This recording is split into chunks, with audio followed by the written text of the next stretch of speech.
ওই জন্য আপনারা বৃহস্পতিবার দিন কি করবেন শুনে রাখুন, বাড়িতে 2 কেজি কি 1 কেজি বাতাসা এনে হরির লুট দিয়ে দেবেন। সে হরির লুট দিয়ে পাড়ার বাচ্চাদেরকে বা ভক্তদেরকে একটু দেবেন। দেবার পর যে 200 গ্রাম বা 250 গ্রাম থেকে যাবে, ওটা আপনি বাড়িতে একটা কৌটোর ভেতরে ভরে রেখে দেবেন। নিয়ে লক্ষ্মী মন্দিরে কৌটোর ভেতর ভরে দেবেন। নিয়ে সেই বাতাসাটা এক টুকরো করে নিয়ে প্রতি বৃহস্পতিবার ব্যবহার করবেন। তাহলে আপনাদের আর এখান থেকে নিতে হলো না। শেষে কিন্তু কেউ চাপ দেবেন না বাতাসা নেবার জন্য, কাউকে দেওয়া হবে না, কেউ চাপ দেবেন না। শুধু ঠিকানাটা বলে দিলাম কি করলে আপনারা বাতাসা পাবেন। লীলাটা শুনে যান, কাজ কি লাগবে বলে দিন। বলছে বর্ধমান জেলা, যদি আপনার বর্ধমান বাস স্ট্যান্ড বা ট্রেন স্টেশন যদি কেউ যান, তাহলে দেখতে পাবেন ওখান থেকে শ্রীখণ্ড যাবার গাড়ি আছে। হরে কৃষ্ণ। তো শ্রীখণ্ডে যদি কেউ যান, তাহলে ওখানে একটা পাথরের গোপীনাথ আছে এরকম। ওই গোপীনাথের মন্দিরে দেখবেন অর্ধেকটা পাথরের নাড়ু আছে। ওই নাড়ুটা অর্ধেকটা পাথরে হলো কেন?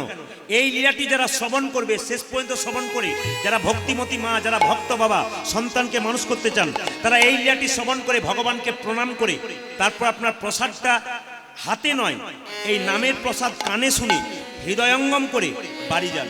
যতগুলো কথা বলবো সব কথাগুলো শুনবার চেষ্টা করবেন, শুনে জীবনে ব্যবহার করবার চেষ্টা করবেন। দেখবেন আপনার জীবনে কাজে লাগবে। শুনে নিলেন চলে গেলেন তা নয়, যে কথাগুলো শুনবেন জীবনে ব্যবহার করবেন। দেখবেন আপনার জীবনে 10টার মধ্যে 5টা ব্যবহার করলে আপনার জীবন দিনের পর দিন সুন্দর হয়ে যাবে। শুধু সবার কাছে আমার একটাই বার্তা, আপনাদের ছেলে মেয়ের জন্য আপনি কোটি টাকা রাখলেন, মৃত্যুর আগে মনে মনে ভাবলেন যাক বাবা শান্তিতে মরবো, ছেলের নামে 1 কোটি টাকা রেখেছি। কিন্তু সেই বাবাদেরকে আমি বারবার অনুরোধ করব, তার আগে একবার ভাববেন। কি ভাববেন? আমি যে ছেলেটার জন্য 1 কোটি টাকা রেখে গেলাম, সেই ছেলেটাকে কেমন তৈরি করে গেলাম। ও মদ খেয়ে শেষ করে দেবে, না চরিত্র খারাপ করে শেষ করে দেবে, না আরো খারাপ কাজ করে শেষ করবে? আপনার বাচ্চাকে একটু ভক্ত তৈরি করে যান। মৃত্যুর আগে এ কথা অন্তত শান্তিতে মরতে পাবেন। আমি যে টাকাটা কষ্ট করে রোজগার করলাম, এ টাকাটা উল্টো পাল্টা পথে রোজগার করবে না। অন্তত বাড়িতে একদিন কৃষ্ণ সেবা দিয়ে, ভক্তদের প্রসাদ দিয়ে আমার টাকাকে গোবিন্দ সেবায় লাগিয়ে তারপর জীবনে ব্যবহার করতে পারেন। এই জন্য আপনারা সেই ভাবনা চিন্তা করে যদি মরতে পারেন তবে কাজে লাগবে। যে জায়গার কথা বলবো, বর্ধমান জেলার শ্রীখণ্ড গ্রাম। গ্রামটার নাম কি বললাম জেলে বলুন, আরেকবার বলুন। যে ঘুমাচ্ছে সে বলুন। আচ্ছা, শ্রীখণ্ড। আমি চোখ দেখতে পাচ্ছি কার অবস্থা কেমন। তো শ্রীখণ্ড গ্রামে 2 ভাই ছিল। বড় ভাইয়ের নাম মুকুন্দ আর ছোট ভাইয়ের নাম নরহরি। একবার নামগুলো বলবেন। বড় ভাইয়ের নাম কি বললাম? মুকুন্দ সরকার। আর ছোট ভাইয়ের নাম নরহরি সরকার। ভালো করে শুনবেন যে যেখানে আছেন। তো মুকুন্দের কাজ কি ছিল? চিকিৎসা করা, কবিরাজি চিকিৎসা। আর তার ভাই নরহরি কি করতো? তার সঙ্গে কম্পাউন্ডারি করতো। একদিন নরহরি মানে ছোট ভাই বড় ভাইকে বলছে, দাদা প্রত্যেক দিন তো চিকিৎসাই করে গেলে, তা তোমাকে একটা কথা বলবো, শুনবে? বলে কি? একটাই কথা। বলে কি কথা? না শ্রীবাসঙ্গনে মহাপ্রভুকে দেখবার জন্য কত ভক্ত যায়, চলো আমরা দুজনে একবার দেখে আসি, তার কৃপা পেয়ে আসি, তার সঙ্গ লাভ করে আসি। যেমন আজকে আপনারা যারা কীর্তন শুনতে এসছেন, তারা মহাপ্রভুর নামের মাধ্যমে মহাপ্রভুর সঙ্গ করছেন।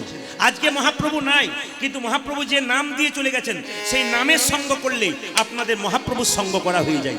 তাই মুকুন্দ আর নরহরি 2 ভাই মিলে সেই দিনকার দিনে ট্রেন ছিল না, বাস ছিল না, সাইকেল ছিল না, পায়ে হেঁটে হেঁটে সেই শ্রীখণ্ড থেকে চলল কোথায়? নবদ্বীপ শ্রীবাসঙ্গনে। গোপীনাথের মন্দিরে যখন এলাম, তখন আজকে যে লীলাটি গাইব, প্রথম থেকে কীর্তন বাইনা হওয়ার কিছুদিন পর থেকে সিদ্ধান্ত হয়ে গেছে। আপনারা সবাই শুনে রাখুন, যে যেখানে বসে আছেন। হরে কৃষ্ণ।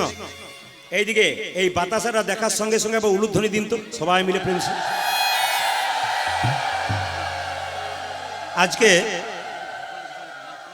ইউটিউবে আপনারা শুনেছেন ভক্ত রঘুনন্দন গোপীনাথকে নাড়ু খাইয়েছিল। আজকে পাথরের গোপীনাথ এখানে বসে আছেন। আপনাদের মতো ছোট ছোট বাচ্চারা ভগবানকে নাড়ু খাওয়াবে যদি কৃপা হয়ে যাবে। তো একবারে শব্দ না করে মন দিয়ে শুনবেন কথাগুলো। আজকে ছোট্ট রঘুনন্দন 5 বছর বয়সে ভগবান গোপীনাথকে নাড়ু খাওয়াবে। আজকে গোপীনাথের মন্দির বলে এই নাড়ু প্রসাদটা আপনার শেষে কিন্তু এখান থেকে কেউ নেবার চেষ্টা করবেন না, কারণ যে পরিমাণ প্রসাদ আছে, আমি যদি সঞ্জয় বাবুকে বলতাম যে 1 কুইন্টাল প্রসাদ আনতে হবে, তো 1 কুইন্টালই আনতেন। কিন্তু সব জায়গাতে যখন এই লীলাটি আমি গাইতে গেছি, তখন মানুষের ভিড়ে চাপা পড়ে অনেকের কষ্ট হয়েছে প্রসাদটা নেবার জন্য। এই জন্য আপনাদের প্রসাদ নেবার জন্য কাউকে ছুটে আসতে হবে না। আপনাদের শুধু বলে যায়, ঠিকানাগুলো বলে যায়, মন দিয়ে শুনবেন। আপনাদের বাড়ির বাচ্চাটি খুব চঞ্চল, শাস্ত্র বলছে, এগুলো প্রত্যেকটি শাস্ত্রের কথা, যে আপনার বাড়ির বাচ্চা খুব চঞ্চল। মায়েরা বলে না, বাবা আমি চঞ্চল ছিলাম না, আমার বাচ্চা কি চঞ্চল গো? আপনার বাচ্চার চঞ্চলতা দূর হবে, আপনার বাচ্চা স্থির হবে। শাস্ত্র বলল, এইদিকে রঘুনন্দন লীলা যদি কেউ পড়াশোনা করেন তাহলে দেখবেন শাস্ত্র পরিষ্কার করে বলেছে যে বাচ্চা ছেলে খুব চঞ্চল যদি হয়, বৃহস্পতিবার দিন বাচ্চাকে একটুখানি বাতাসা আর একটা তুলসী পত্র দিয়ে সকাল 10টার সময় স্নান করিয়ে, 12টার মধ্যে কিন্তু স্নান করিয়ে জয় গোপীনাথ বলে 3 বার যদি বাতাসাটা খাওয়াতে পারেন তুলসী পাতা দিয়ে, প্রত্যেক বৃহস্পতিবার 1 বছর খাওয়ান, আপনার বাচ্চার পরিবর্তন দিনের পর দিন হবে। কি কি পরিবর্তন হবে? কৃষ্ণ ভক্ত তো হবেই। তাকে 4 ঘন্টা পড়তে হচ্ছিল, আর 4 ঘন্টা পড়তে হবে না, 2 ঘন্টায় তার হয়ে যাবে। যে ভক্ত সন্তান হয় তার মন স্থির হয়, আর যার মন স্থির হয় তার পড়াতে মন যায়। এইবার দেখবেন বাড়িতে টাকা পয়সা গাড়ি বাড়ি সবকিছু আছে, কিন্তু একটা জিনিস নাই, কি বলুন তো? শান্তি নাই। এই শান্তি প্রতিষ্ঠা করতে গেলে শাস্ত্র বলছে এক কাজ করো, বলে কি? এই যে বাতাসাটা রয়েছে, এই বাতাসাটা তুলসী মন্দিরে গিয়ে যে জল দেবেন, প্রত্যেকদিন তুলসী গাছে না, তুলসী মন্দিরে গিয়ে গুড়ি গুড়ি করে ভেঙে দেবেন, নিয়ে প্রত্যেকদিন 1 ঘটি করে জল তুলসী মন্দিরে ভক্তি ভরে দেবেন। 1 বছরের মধ্যে দেখবেন আপনার বাড়িতে আস্তে আস্তে শান্তি আসছে। আপনি একা দিলে হবে না, আপনাদের বাড়ির সবাইকে তুলসী মন্দিরে জল দিতে হবে। নিয়মগুলো আপনারা জানেন, তবু আমি বলে দেবো। আর তৃতীয় কি বলুন তো? বাড়িতে কোনো অসুস্থ ব্যক্তি, খুব কঠিন রোগ নয় কিন্তু কষ্ট পাচ্ছে, আপনি দেখবেন তার কষ্টটা দূর হবে যদি জয় গোপীনাথ বলে তুলসী পাতা দিয়ে বৃহস্পতিবার দিন তাকে খাওয়ান। 1 বৃহস্পতিবার নয়, 1 বছর প্রতি বৃহস্পতিবার খাওয়ান। প্রশ্ন করবেন, প্রদীপ বাবু এত এত ভক্ত হয়েছে, আর এইটুকু বাতাসা কি করে দেবেন? আমি কিন্তু আপনাদের এই বাতাসা দেবো না। এই বাতাসা এখানেই থাকবে, এই বাতাসা মন্দিরে যাবে, মন্দিরে থাকবে। কাল সকালে যারা লোকাল আছে তারা পেয়ে যাবে। আপনারা দূর থেকে এসছেন বলে পাবেন না তা নয়, আপনাদের একটা বুদ্ধি শিখিয়ে দিই। আপনারা বৃহস্পতিবার দিন রঘুনন্দনের জন্ম হয়েছিল, আর রঘুনন্দন বৃহস্পতিবার দিন গোপীনাথকে নাড়ু খাইয়েছিল।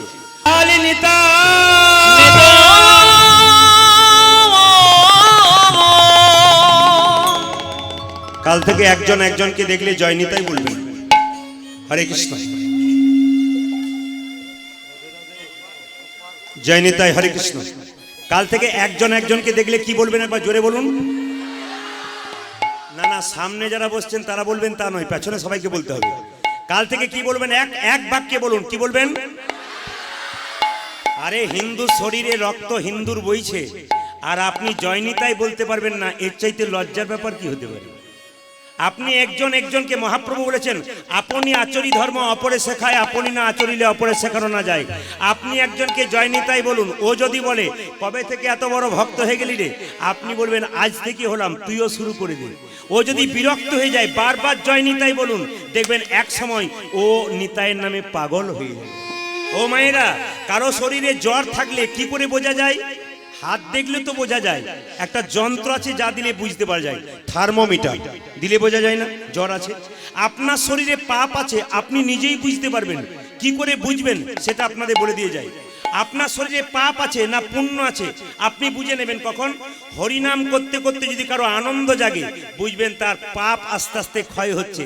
আর হরিনাম শুনতে শুনতে যদি কারো বিরক্ত হয়ে যায়, তাহলে বুঝবেন পরিপূর্ণ পাপ এখনো ভেতরে আছে। এই জন্য যদি হরিনাম বলতে গিয়ে জোরসে কেউ জয় নিতাই বলতে পারে না, বুঝবেন তার পাপ এখনো চাপ দিচ্ছে, বলবি না। আর দেখবেন জয় নিতাই জোরে বলছে, তাকে বলছে তোর পাপ এবার সরছে, তুই গোবিন্দের। দেখি তো কার কার পাপ চাপা আছে, কার কার পাপ সরে গেছে।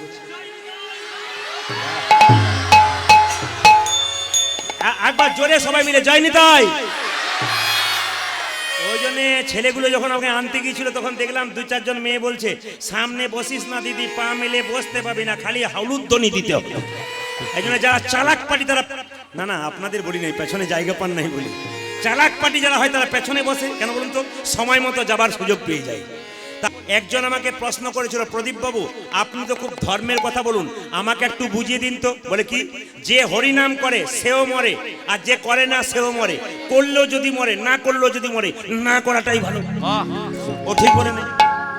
ও একবারে পাক্কা লোক, দারুণ বলেছে। যে হরিনাম করে সেও মরে, আর যে করে না সেও মরে। ও মায়েরা, হরিনাম করে সেও মরে, যে করে না সেও মরে, কিন্তু এর তত্ত্বটা কি? হরিনাম করে মরা আর না করে মরার মধ্যে তফাৎ কি? বিড়াল দেখেছেন? জোরে বলুন হ্যাঁ না। আচ্ছা, বিড়াল দেখেছেন? বিড়াল যখন তার বাচ্চাকে এক জায়গা থেকে অন্য জায়গায় নিয়ে যায়, তখন কেমন করে নিয়ে যায়? একবার টেনে কামড়ে রক্ত বের করে, নাকি প্রেম সে নিয়ে যায় যেন আঁচল না পায়। আর ইঁদুরকে যখন নিয়ে যায় তখন নিতাই গৌর হরিবোল করে নিয়ে যায়। এই দিকে তাকান, আপনি যদি ভক্ত হয়ে যান, ভগবানের ভজনা করেন, তাহলে ভগবান বিড়াল বাচ্চার মতো আপনাকে প্রেম সে স্বর্গের পথের দিকে নিয়ে যাবে। আর আপনি যদি হরিনাম না করেন, হরিনামের নিন্দা করেন, হরিনামের পেছনে লেগে যান, ইঁদুরের মতো কষ্ট দিতে দিতে নিতাই গৌর হরিবোল করে দেবে। এই জন্য আশ্রয় লইয়া ভজে যে তারে কৃষ্ণ নাহিতে যে বাকি সব মরে অকারণ। প্রমাণ দিয়ে দিই, আপনাদের বাড়িতে কলাই ভাঙা জাঁতা আছে তো? আগে ছিল, এখনো আছে। জাঁতার মাঝে কটা ফুটো থাকে? দুটো, মাঝে একটা পাশে একটা। মাঝের ছিদ্রতে কি ভরা হয়? কাঠের গঞ্জ। পাশের ছিদ্রতে কি ভরা হয়? কলাইয়ের দানা। জাঁতাটাকে বন বন করে ঘুরিয়ে দিলেন, যখন তুলবেন তখন দেখবেন কিছু কিছু কলাইয়ের দানা ভেঙে গুড়ি গুড়ি হয়ে গেছে, আর কিছু কিছু কলাইয়ের দানা অর্ধেকটা ভেঙেছে, অর্ধেকটা ভাঙেনি। ও মায়েরা, কোন কলায়, আর কিছু কিছু কলাইয়ের দানা দেখবেন গোটাকে গোটা রয়েছে। যদি আপনাদের বাড়িতে কলাই ভাঙার জাঁতা থাকে, তাহলে আপনারা বলতে পারবেন কোন কলাইয়ের দানাগুলো গোটাকে গোটা রয়ে যায়? জাঁতার মাঝে যে গঞ্জ আর গঞ্জের চারিপাশে যে কলাইয়ের দানা, তারা গোটাকে গোটা রয়ে যায়। তত্ত্ব কি দাঁড়ালো? সংসার একটি জাঁতা, আমরা হলাম সব কলাইয়ের দানা। গুরু হলো গঞ্জ। গুরু নামক গঞ্জকে যে সমস্ত ভক্ত কলাইয়ের দানা আশ্রয় করবে আর গোবিন্দ ভজনা করবে, তারাই কিন্তু গোটাকে গোটা। হরি হরি বল, হরি হরি বল। এই সংসারে যারা গুরু মন্ত্র নিয়েছেন তারা ধন্য হয়েছেন, যারা নেন নাই তাদের জীবন ধন্য হয় নাই। এইদিকে নোংরা জলে ব্লিচিং পাউডার দেবেন, তবে জল পরিষ্কার হয়। দেহের মধ্যে পাপ রূপী নোংরা জলগুলো সব নষ্ট হবে যতক্ষণ না গুরু মন্ত্র রূপী ব্লিচিং পাউডার না দেবেন। খুব যুক্তির কথাগুলো শুনবেন, জীবন ধন্য হয়ে যাবে। আপনি যতক্ষণ না পর্যন্ত গুরু মন্ত্র না নেবেন, থালা থালা আপেল কলা মন্দিরে নিয়ে যান, ভগবান একটাও গ্রহণ করবেন। আপনার বাড়িতে সাধুগুরু বৈষ্ণব এসে প্রশ্ন করবে, মা তোমার বাড়িতে সেবা করব, আপনি বলবেন হ্যাঁ বাবা করবো, করাবো। কিন্তু তিনি প্রশ্ন করবেন, দীক্ষা হয়েছে তো? আপনি বলবেন না, তবে তোমার হাতে সেবা করবো না। দীক্ষা মানে কি? যারা যারা দীক্ষা নিয়েছেন তারা শুনে রাখুন, দীক্ষা মানে দিয়ে খা। আপনি যখন থেকে দীক্ষা নেবেন, ভগবানকে দিয়ে তারপর খাবেন। কি দিয়ে খাবেন? এইদিকে আপনি দুপুরবেলায় খাবার পর যা খান, স্নান করার পর যা খাবেন খাবেন, ভগবানের যে খাবারটা তাকে দিয়ে খান, নইলে চুরি করে খাওয়া হবে। আপনি একটা তুলসী পাতা আর একটু গঙ্গা জল, পারলে একটা বাতাসা গোবিন্দের চরণে দিন, তাকে নিবেদন করুন, প্রণাম করুন, তারপর আপনি যা খাবেন খান। কিন্তু গোবিন্দকে দিয়ে খেতে হবে। যদি কোনোদিন গোবিন্দকে দিয়ে না খান, তবে আপনার চুরি করে খাওয়া হবে। এ কথা মাথায় যদি কারো থাকে, তবে আপনি ভক্ত হতে পারলেন। আর এ কথা মাথায় যদি না থাকে, তবে আপনি কোনোদিন ভক্ত হতে পারলেন না। এই জন্য গুরু মন্ত্র নেওয়া দরকার। তবে একটা কথা বলে রাখি, একজন আমাকে প্রশ্ন করেছিল, প্রদীপ বাবু বলে কি গুরু মন্ত্র কি গুরুর কাছে নিতে হবে? গুরুর কাছে নিতে গেলে টাকা পয়সা চাল ডাল লাগবে, কি দরকার আছে? একটা বই বলে দাও, যে বইটাতে লেখা আছে মন্ত্র বলে বলে দেবো, হয়ে যাবে। ওনার প্রশ্নটা খুব ভাইটাল প্রশ্ন, দামি প্রশ্ন। কিন্তু শুনে রাখুন, এ প্রশ্ন করেছিল কে? নরেন বিবেকানন্দ। কাকে? রামকৃষ্ণ পরমহংসদেবকে। কোন জায়গাতে? দক্ষিণেশ্বরে কালীঘাটে গঙ্গার ঘাটে বসে আছে কে? একসঙ্গে বসে আছে নরেন আর রামকৃষ্ণ ঠাকুর। রামকৃষ্ণকে নরেন বলছে, ঠাকুর মন্ত্র নিতে তুমি বলছো, মন্ত্র নেবো কি জন্যে? তুমি একটা বইয়ের নাম করো, মন্ত্রটা মুখস্থ করে আমি বলে দেবো, গোবিন্দ পেয়ে যাবো। ঠাকুর বলছে, হ্যাঁ রে, মন্ত্র মুখস্থ করলেও তুই ভগবানকে পাবি, আর গুরুর কাছে মন্ত্র নিলেও তুই ভগবানকে পাবি। তবে বলছে, তাহলে মন্ত্র নেবো কি করে? হ্যাঁ, কি জন্য মন্ত্র নেবো? আরে বাবা ভালো করে শোন, মন্ত্র কেন নিবি? গুরুর কাছে মন্ত্র নিলে তোর লাভ বেশি আছে, আর মুখস্থ করে বললে লাভ আছে, তবে একটু দেরিতে আছে। বলে আমি বুঝতে পারলাম না কিরকম। দক্ষিণেশ্বরে কালী মন্দিরে গঙ্গার ঘাটে বসে আছি বাবা, হঠাৎ দেখতে পেলো, ঠাকুর দেখতে পেলো, এ নরেন, ওটা কি আসছে? ডিঙ্গি নৌকা। আচ্ছা বলতো নরেন, এই ডিঙ্গি নৌকাটা এইখান থেকে চন্দননগর যেতে কত সময় লাগবে? বলছে তা মোটামুটি 6 ঘন্টা লাগবে। আচ্ছা নরেন, পেছনে আসছে একটা স্টিমার, ওটার সময় কত লাগবে? বলছে তা 6 ঘন্টা লাগবে। আচ্ছা বলতো, ওই ডিঙ্গি নৌকাটাকে যদি স্টিমারের সঙ্গে বেঁধে দেওয়া হয়, তাহলে ডিঙ্গি নৌকাটা কত তাড়াতাড়ি যাবে? বলছে স্টিমারটা যত তাড়াতাড়ি যাবে, ডিঙ্গি নৌকা তত তাড়াতাড়ি যাবে। তত্ত্ব কি বলছে? আমাদের দেহটা হচ্ছে ডিঙ্গি নৌকা, আর গুরুদেবের দেহটা হচ্ছে স্টিমার। গুরুরূপী স্টিমারের সঙ্গে যদি আমাদের দেহরূপী নৌকাটা বাঁধতে পারেন, তাহলে আমরাও গোবিন্দের চরণ নেতাই গৌর। এই জন্য আপনারা ইউটিউবে প্রচুর শুনেছেন, আপনাদের মুখস্থ হয়ে গেছে, তবু নতুন করে বলে যায়, হরে কৃষ্ণ। গুরু মন্ত্র নেবেন, যাত্রার কাছে নেবেন না। গুরু যদি করতে হয় তাহলে পাকা গুরু করুন, কাঁচা গুরু করবেন না। অনেকে প্রশ্ন করবেন, আমি কি করে বুঝবো কোনটা কাঁচা কোনটা পাকা? বলা আছে, কাঁচা গুরুকে মন্ত্র দেবার সময় বিরাট বড় লিস্ট দেয়, যে মন্ত্র দেবো ঠাকুর, দেখ কালকে রাত্রিতে তোর গুরুমার আমি লিস্ট করে রেখেছি, পাই টু পাই সব মাল আমার কাছে আন, তারপর মন্ত্র দেবো। মানে 5,000 টাকার জিনিসপত্র লিখে বসে আছে আর কি। এইগুলো দেবেন, মন্ত্র দেবে, প্রতিবার এসে এসে আপনার কাছে বলবে তোর গুরু মায়ের হাঁটু ব্যথা, আমার বুকে ব্যথা। আপনার কি সংসারে জ্বলন, তারপর আবার জ্বলনটাকে বাড়াতে এসেছে। ইনি কারা? কাঁচা গুরু। পাকা গুরুকে মন্ত্র দেবার আগে চুক্তি করে না যে ঠাকুর আমি মন্ত্র নেবো, নে। দক্ষিণা কি লাগবে? কিচ্ছু না। দক্ষিণা কিছু দেবো না? দিবি, তবে দেখি তুই আমার ছেলে, আমি তোর বাবা, আমাকে দিবি কি? তোর ভক্তিটুকু আমার চলন তলে দিবি। যিনি আপনার ভক্তিটুকু চলন তলে নিয়ে প্রতি বছর আপনার বাড়িতে এসে আপনাকে পরীক্ষা করে দেখে আমি যে মন্ত্রটা দিয়েছি ঠিক ঠিক ভজনা করছে কিনা, এরাই হচ্ছে পাকা গুরু। আপনারা গুরু বাঁচবেন কিন্তু বেছে বেছে করবেন। রামকৃষ্ণদেব বলছে যার বাবা কলিয়ারিতে চাকরি করত তার ছেলে কলিয়ারিতে চাকরি পাবে, এটা নিয়ম আছে, এটা নিয়ম ছিল। কিন্তু গুরু ভালো ছিল তার বাবা, তার ছেলে মদ খেয়ে রাস্তায় ঘুরে বেড়ায়, সে কিন্তু গুরু হতে পারে না। এদিকে এদিকে যদি হও নিচু তবে পাবে কিছু, জানি তাই যে যেখানে বসে আছেন আমি আপনাদের কাছে বারবার মিনতি করব, কীর্তন চলাকালীন কেউ কাউকে ডিস্টার্ব দেবেন না। হরিনাম শুনতে শুনতে কেউ কোনো গল্প করবেন না, যতটুকু নেবেন মন ভরে নেবেন। বলছে যদি হও নিচু তবে পাবে কিছু। মহাপ্রভু যখন শ্রীবাস যখন মহাপ্রভুকে নিয়ে নাম করতে করতে মুকুন্দকার নরহরিকে দেখা দিল, তখন জায়গাটা লক্ষ্য করুন, তারা দুজনে এরকম করে দাঁড়িয়ে আছে, মহাপ্রভুকে দর্শন করছে। যারা প্রকৃত ভক্ত হয় কীর্তন শোনার সময় দেখবেন করজোরে এরকম করে বসে থাকে আর ভগবানকে দর্শন করে। ওই জন্য আপনাদের বলে রাখি যে যদি অধম হওয়া যায় তাহলে ভগবানকে পাওয়া যায়, যদি উত্তম হবেন তাহলে ভগবানকে পাবেন না। অধম আর উত্তমের মধ্যে তফাৎটা কি একটু বুঝিয়ে দিই। কুরুক্ষেত্রে যুদ্ধে জিতেছিল কারা? পঞ্চপাণ্ডব না 100 ভাই? জোরে বলবেন কারা জিতেছিল? পঞ্চপাণ্ডব। এদিকে যে পক্ষে ভগবান রয় সে পক্ষ কখনো হেরে যায়? যে পক্ষ ভগবান থাকে না সেই পক্ষ হেরে যায়। আচ্ছা, পঞ্চপাণ্ডবের পক্ষে ভগবান ছিল, তারা হারে নাই। 100 ভাইয়ের পক্ষে ভগবান ছিল না, তারা হেরে গেছে। আপনার জীবনে যদি ভগবান কৃষ্ণ থাকে তবে আপনি জীবনে কোনোদিন হারবেন না। আর আপনার পক্ষে যদি কৃষ্ণ না থাকে আপনি প্রতি পদক্ষেপে হেরে হেরে যাবেন। তবে যখন কৃষ্ণকে সঙ্গ নেবেন তখন মাঝে মাঝে ভগবান পরীক্ষা করবে। এই পরীক্ষাতে কেউ ভয় খেয়ে যাবেন না। কেন বলুন তো? আপনাকে যদি সোনা থাকে সেই সোনা দোকানে বিক্রি করতে যাবেন, স্বর্ণকার তো মাঝে মাঝে পরীক্ষা করে দেখবে সোনার মধ্যে কতটা খাদ আছে, কতটা সোনা আছে। আপনি ভক্তি সোনা ভগবানকে দেবেন, ভগবান তো পরীক্ষা করে দেখবে আপনার ভক্তির মধ্যে কতটা খাদ আছে, কতটা সোনা আছে। এই জন্যে মায়েরা যখন আপনারা ভক্তি করে বসে আছেন, দাদা ভাইয়েরা বসে আছেন, মন প্রাণ এক করে, ভগবান কিন্তু আপনাদের দিকে নজর দিয়েছে আপনারা কতখানি ভগবানকে দিয়েছেন। আপনারা মনে মনে কতখানি ঘরের চিন্তা করছেন, কতখানি ভগবানের চিন্তা করছেন। একদিন নারদ করলো, প্রভু পঞ্চপাণ্ডবের পক্ষে যোগ দিলে 100 ভাইয়ের পক্ষে দিলে না কেন? ভগবান বলল, নারদ যে পক্ষে অধম থাকে আমি সেই পক্ষে থাকি, আর যে পক্ষে উত্তম থাকে আমি সেই পক্ষে থাকি না। নারদ বলল, আমি বুঝতে পারলাম না। বলছে তুমি পঞ্চপাণ্ডবের পক্ষে রইলে 100 ভাইয়ের পক্ষে রইলে না, একটু বুঝিয়ে দাও।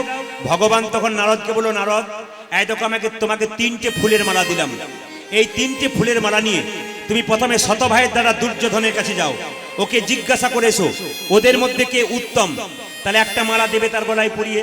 ওদের মধ্যে যে মধ্যম তার গলায় একটা মালা পরাবে, ওদের মধ্যে যে অধম তার গলায় একটা মালা পরাবে। শোনো নারদ, উত্তম মধ্যম অধম 3টে পাবে তবে মালা পরাবে। আর যে 3টের মধ্যে 2টো থাকে, একটা থাকে, বাকি না থাকে, তবে তুমি মালা 3টে ফেরত নিয়ে আসবে। লক্ষ্য করুন, নারদমুনি মালা 3টেকে নিয়ে যখন শত ভাইয়ের দ্বারা দুর্যোধনের কাছে গেল, তখন দুর্যোধন নারদকে দেখে বলল, এই যে নারদমুনি, আমার ভাগ্য কত ভালো, আজকে আমার কাছে এসেছো। নারদ বলল, তোমার কাছে পরীক্ষা করতে এলাম। কি পরীক্ষা? তোমাদের মধ্যে উত্তম কে? দুর্যোধন বলল, এই যে আমি। বলে কেন? আমি শত ভাইয়ের দাদা দুর্যোধন, আমি হলাম উত্তম। উত্তমের মালা যদি পরাবে তবে আমাকে পরাও। সঙ্গে সঙ্গে নারদ প্রশ্ন করলো, তাহলে মধ্যম কে? সঙ্গে সঙ্গে দুর্যোধন বলে উঠলো, আমার মেজ ভাই দুঃশাসন হলো মধ্যম, তার গলায় মালাটা পরিয়ে দাও। তাহলে অধম কে? সঙ্গে সঙ্গে বলে উঠলো, এখানে অধম বলে কেউ নাই, উত্তম মধ্যম আছে, অধম নাই। নারদমুনি 3টে মালা ফেরত নিয়ে ভগবানের কাছে এলো। ভগবান জিজ্ঞাসা করছে, আচ্ছা নারদ তুমি 3টে মালা নিয়ে এলে কেন? বলছে, প্রভু উত্তম পেলাম, মধ্যম পেলাম, কিন্তু অধম পেলাম না। ভগবান বলল, নারদ এবার তুমি চলে যাও। বলে কার কাছে? এবার তুমি চলে যাও পঞ্চপাণ্ডবের অর্জুনের কাছে। নারদমুনি মালা 3টেকে নিয়ে যে না অর্জুনের কাছে গেছে। অমনি অর্জুন কেঁদে কেঁদে বলল, মুনিবর, আমার ভাগ্য কত ভালো, আপনি 3টে ফুলের মালা এনেছেন। কি জন্য এনেছেন আপনি? নারদ বলল, ওগো অর্জুন, তোমাদের মধ্যে যে উত্তম তার গলা একটা পরাবো, যে মধ্যম তার গলা একটা পরাবো, যে অধম তার গলা একটা পরাবো। অর্জুন কি বলে উঠলো দেখুন। ওগো নারদ মুনি, উত্তমের মালায় মালা পরাবে গলাতে? উত্তম যদি হয়, এ সংসারে একজন পুরুষোত্তম ভগবান কৃষ্ণ, তার ছবিটা দেওয়ালে টাঙানো আছে, তার গলাতে এই উত্তমের মালাটা পরিয়ে দাও। বলে তাহলে মধ্যমকে, বলে মধ্যমকে, ভক্ত আর ভগবানের মধ্যে মিলন ঘটাই যে, তাকেই বলা হয় মধ্যম।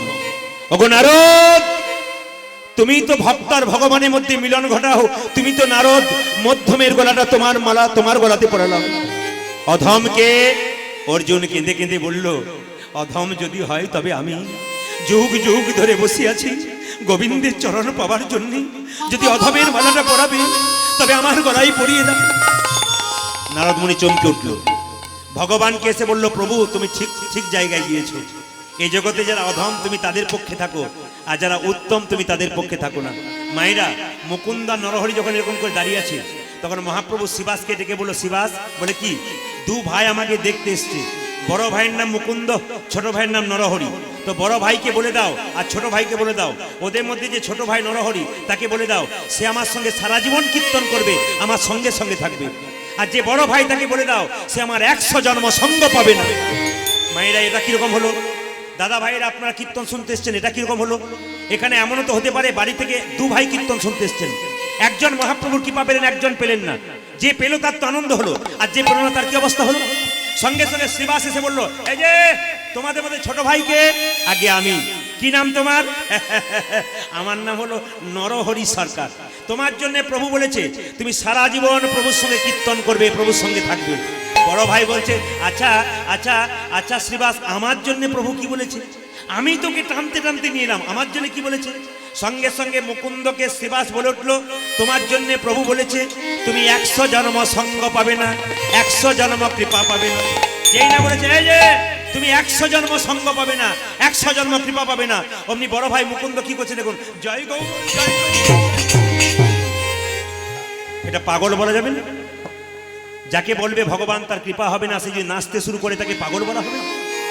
হরিনাম যারা করে, হরিনাম যারা শোনে, তারা তো পাগলই বটি বাবা। কেমন পাগল দেখুন, বারবার নাচছে, জয় গৌর জয় গৌর জয় গৌর।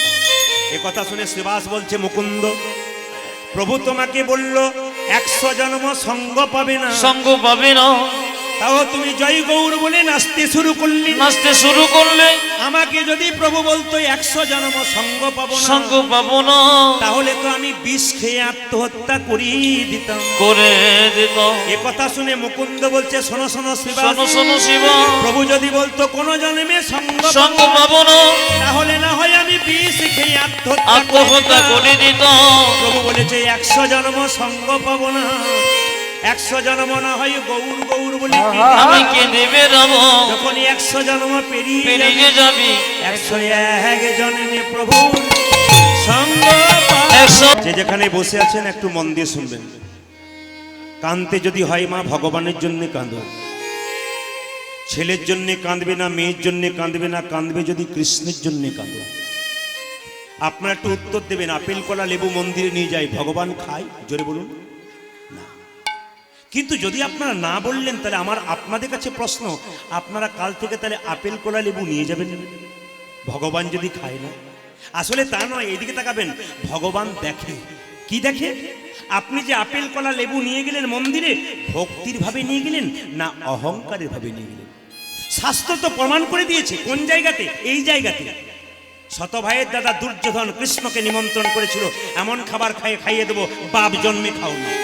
ভগবান বলেছিল তোমার নিমন্ত্রণ রক্ষা করব, যাব, খিদে থাকবে, ঢেকুর তুলে দেবো, তবু খাবো না। কেন? অহংকারের সেবা খাবো না। খেয়েছিল কার বাড়িতে? বিদুরের স্ত্রী, তার নাম পরাশরী। তার এত ভক্তির জোর ছিল মা, কলা বাদ দিয়ে কলার খোসা খাইয়েছিল, ভগবান খেয়েছিল। কেন? ভগবান প্রেমটুকু গ্রহণ করে আর অহংকারটুকু বর্জন করে। ওই জন্য যে যেখানে এখানে কীর্তন শুনতে বসছেন, আমার কাছে একটাই নিবেদন রইল, আপনাদের কাছে খুব মন দিয়ে শুনবেন। দামি দামি কথা, যে কথা শুনলে মানুষের জীবন পরিবর্তন হয়ে যায়।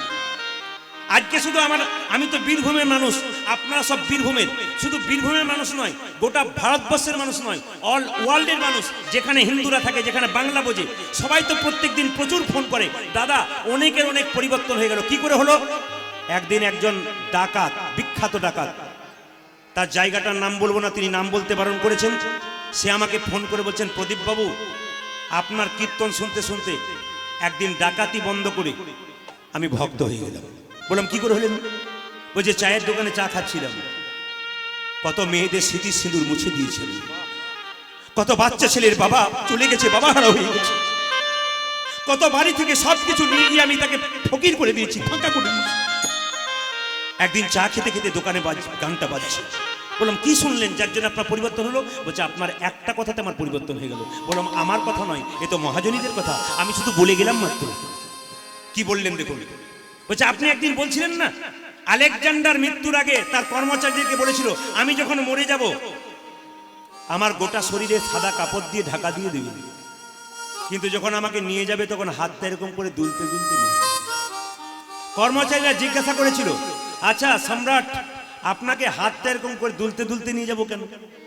বলছে আমি আমার রাজত্বের জন্য কত মানুষের রক্ত ঘাঁটলাম, কত মেয়েদেরকে বিধবা করে দিলাম, কত সন্তানকে বাবাহারা করে দিলাম, কত সন্তানকে আমি বাবাহারা করে দিয়েছি, কিন্তু যে জন্য আমি করলাম, আমি যাবার সময় কি নিয়ে চললাম আমাকে দেখে যেন জগৎ শেখে আমি যে এত করলাম যাবার সময় কি নিয়ে চললাম।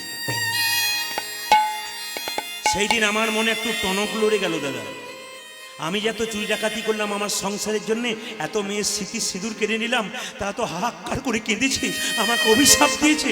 আপনি তো বলেছেন যদি কেউ প্রচুর পাপ করে তারপর ভক্ত হয়ে যেতে পারে, তবে পাপ থেকে তার রক্ষা হয়। আপনি একটু ভগবানের কাছে প্রার্থনা করে বলবেন কত পাপ আমি করেছি, পাপ আর পারা তো সহ্য হবে না, যেন কষ্ট থেকে একটু রেহাই পেয়ে যায়, জীবন পরিবর্তন হবে। বাচ্চাদের শব্দ করেন, বসেন বসেন বসেন, জীবন আপনাদের পরিবর্তন হয়ে যাবে। একটা একটা করে কথাগুলো শুনবেন। আস্তে, কিসের অহংকার? আস্তে আস্তে, কিসের অহংকার?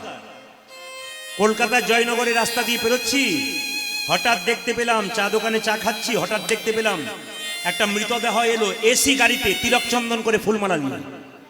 প্রচুর মানুষ এলো তার সঙ্গে সঙ্গে, শুনলাম সে নাকি কয়েকশো কোটি টাকার মালিক। কিছুক্ষণ পরে আরেকজন এলো যাকে ট্রলিতে করে বেঁধেছে ছেঁড়া তালাই দিয়ে খড়ের দড়ি দিয়ে। সেই লোকটার খবর নিলাম সে নাকি রাস্তার ভিখারি ছিল। সেই ভিখারিটা কোনোদিন ওই এসি গাড়িতে যে এলো তার বাড়িতে যেতে পারে নাই, বাবু বলে ডেকেছে তবু দেখা দেয় নাই। কিন্তু আজকে যখন শ্মশান ঘাটে একদিকে ভিখারি শুয়ে আছে, একদিকে কোটি টাকার মালিক শুয়ে আছে, দুজন যেন বলা বলি করছে, ভাই এলাম তখন খালি হাতে, গেলাম তখন খালি হাতে, মাঝখানে আমি বড়লোক আর তুমি গরিব, কিন্তু কি পেলাম? যাবার সময় তো এইরকমই চলে গেল। আপনাদের কাছে নিবেদন, যদি আপনার টাকা পয়সা আছে আপনি অহংকার করবেন না, গোবিন্দ আপনাকে কৃপা করে দিয়েছে, যদি রাখতে পারেন তবে আপনার লাভ আছে। আর যদি নিজেকে মনে করেন আমি বেশ পেয়ে গেছি, তাহলে আপনার নিতাই গৌর হরি বল। একজন জিজ্ঞাসা করছে, প্রদীপ বাবু যে হরিনাম করে সে কষ্ট পায়, আর যে হরিনাম করে না বুক ফুলিয়ে বেড়ায়, পাপ করছে, প্রচুর টাকা রোজগার করছে, অন্যায় করছে, বুক ফুলিয়ে বেড়াচ্ছে। বললাম চিন্তা করবেন না, আমি বললাম চিন্তা করবেন না, প্রত্যেকটা মানুষের কাছে দুটো কলসি আছে, একটা পাপের কলসি, একটা পুণ্যের কলসি।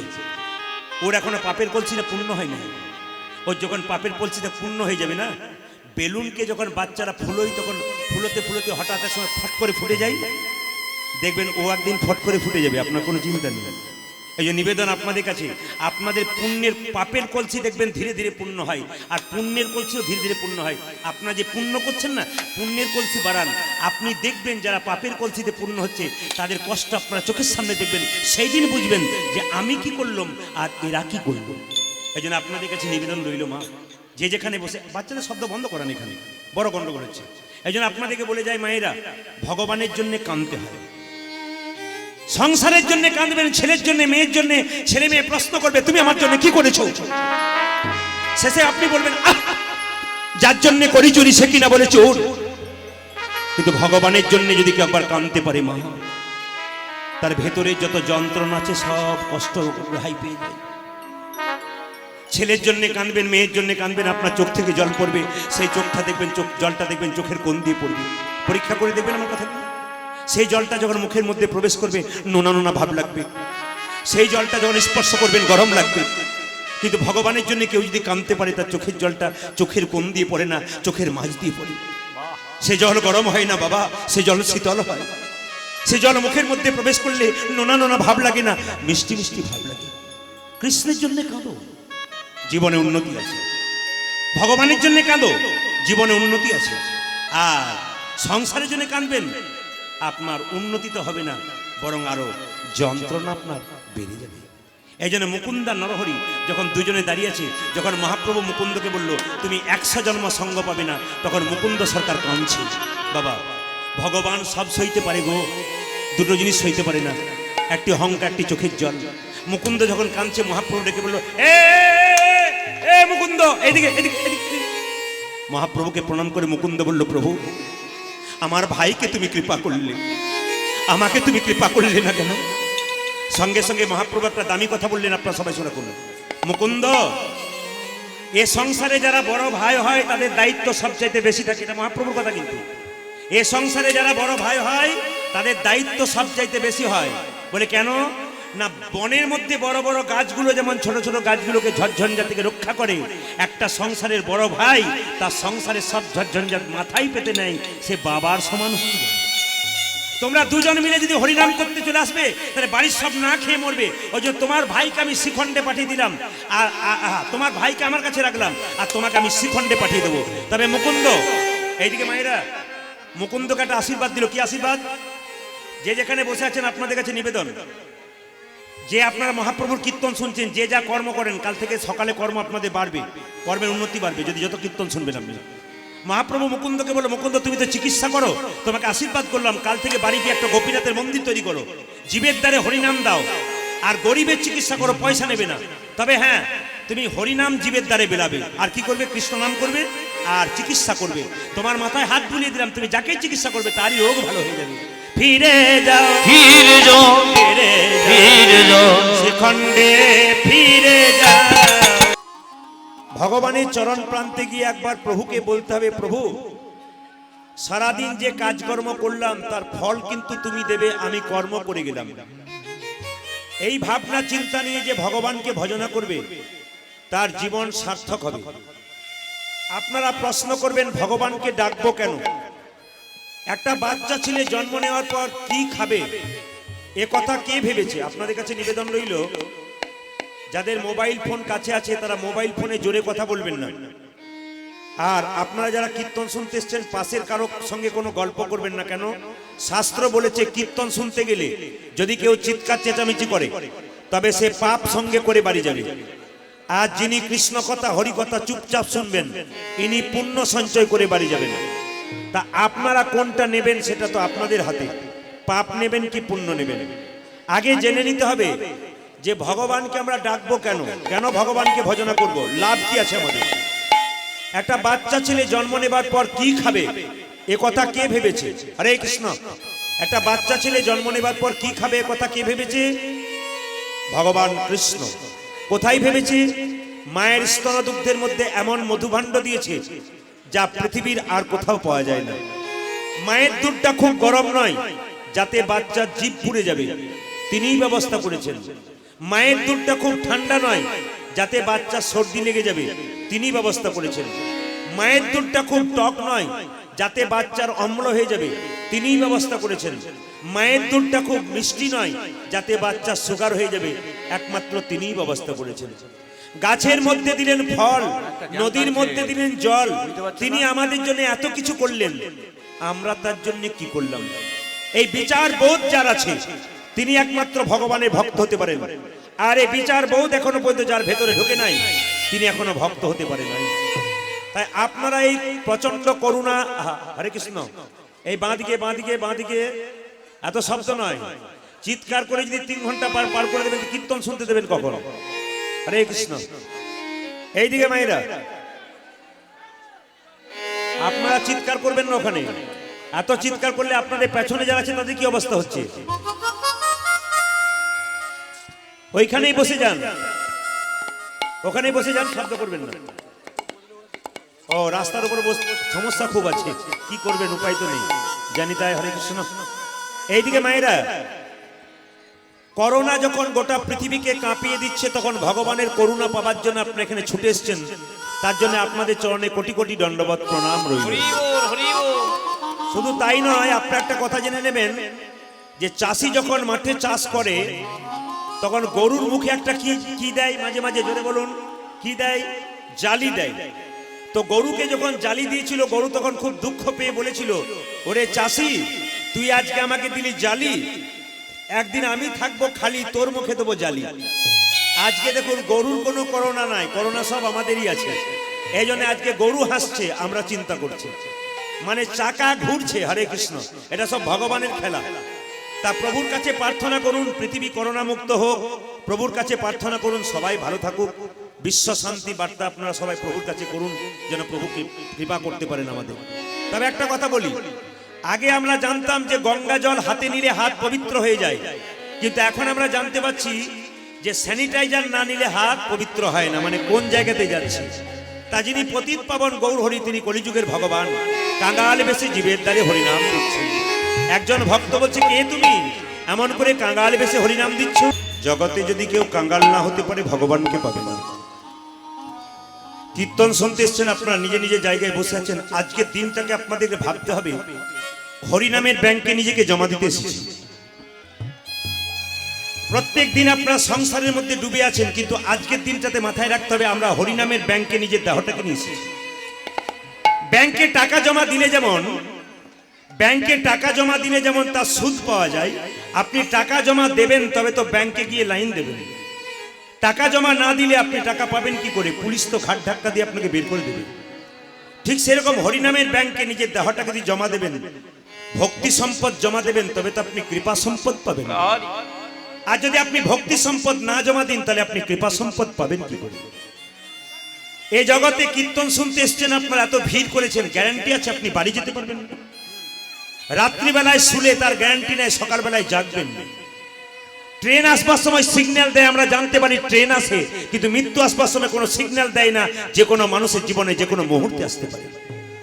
এই জন্য আপনাদের কাছে নিবেদন রইল, মা দাদা ভাইরা সবার কাছে নিবেদন রইল, পদ্মপাতা জল করে টলমল, কে কখন চলে যাবে কেউ জানে না, অন্তত যাবার আগে কিছু ভালো কাজ করে যাও। শ্রীমদ্ ভাগবত গীতা একটা সুন্দর কথা বলেছে, কথাগুলো মাথায় রাখবেন, যে এমন কিছু খাবার খাও যে খাবারটা খেলে জীবেরও স্বাদ হয়, দেহেরও পুষ্টি হয়। এমন কিছু খাবার খাও যে খাবারটা খেলে জীবেরও স্বাদ হয়, আবার দেহেরও পুষ্টি হয়।